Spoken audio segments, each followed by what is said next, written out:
Nọ nọ có đó dạ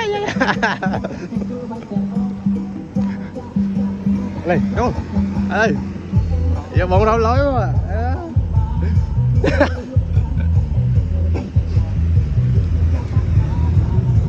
lên dạ xa đâu rồi lên em chú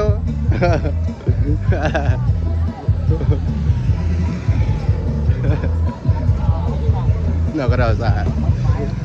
bóng đâu cái đau thấy mấy xíu không được cái đó sang chẳng qua sang chả nữa chả chả sợ vãi không lên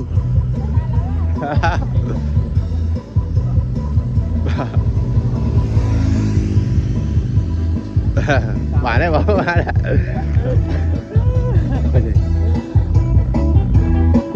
ồ là bảy mong tôi ăn cướp nè khơi ra thứ 3 không